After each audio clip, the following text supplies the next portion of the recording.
আসসালামু আলাইকুম, সবাই কেমন আছেন?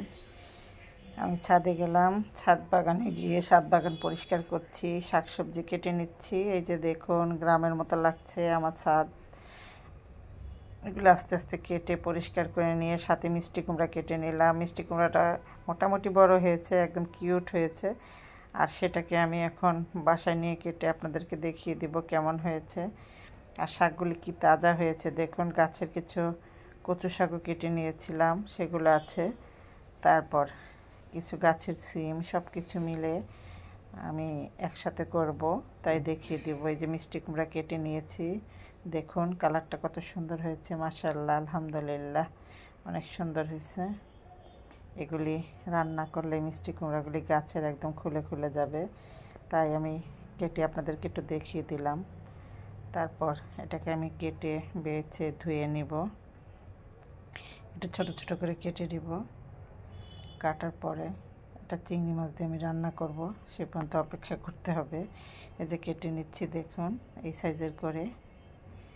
খুবই একদম শক্ত হয়েছে, ভিতর মচমচ আওয়াজ হচ্ছে, মনে হচ্ছে কাটতেছে। এই মিষ্টি কুমড়াটা অনেক টেস্টি হবে।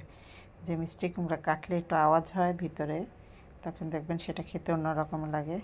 আমি বড় চিংড়ি কেটে ছোট করে নিয়েছি, কষিয়ে নিয়েছি। এখন মিষ্টি কুমড়াগুলো দিয়ে দিব, নেড়ে চেড়ে কতক্ষণ কষিয়ে তারপর ঝোল দিয়ে দিব, সাথে একটু চিনি দিয়ে দিব। আর মিষ্টি কুমড়াতে একটু চিনি খাই, কেউ যদি খেতে চান দিতে পারেন। এখানে আদা, রসুন আর হলো মরিচের গুঁড়া, হলুদের গুঁড়া আছে, মশলাটা কষালাম যে চিংড়ি মাছটা এটাতে, আর ধনিয়ার গুঁড়া আছে। যে ধনিয়া পাতা দিয়ে ঝোল দিয়ে এখন নামিয়ে নেব। আর দেখতে অনেক সুন্দর হয়েছে, লোভনীয় লাগছে আমার কাছে। আর মিষ্টি কুমড়াগুলো একটু চাপ দিলে গলে গলে যাচ্ছে, সেরকম হয়ে গেছে। গাছের কচু শাক আমি সুন্দর করে ধুয়ে বেছে সিদ্ধ করে ব্লাড করে নিয়েছিলাম, এখন এই যে বসিয়ে দিলাম।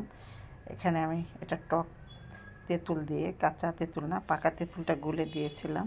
আমি একটু টক দিয়ে খাই কচুটা, গাছের জিনিস তো খেতে অনেক ভালো লাগে, তাই করলাম। সাথে গাছের সিমও পেরেছি কয়েকটা, সেটা দিয়ে সিম ভর্তা করব, সেটাও দেখিয়ে দেব। পাটাতে মরিচ আর লবণ দিয়ে পিষে নিলাম, সাথে সিমগুলো বিচিগুলো আলাদা করে নিয়েছি, আর উপরের খোসাগুলো আলাদা। এই যে দেখুন, সিমের বিচি ফেলে উপরে শিলা ফেলে দিয়েছি। এই ভর্তাটা করলে একটু বেলে বেলে হয়।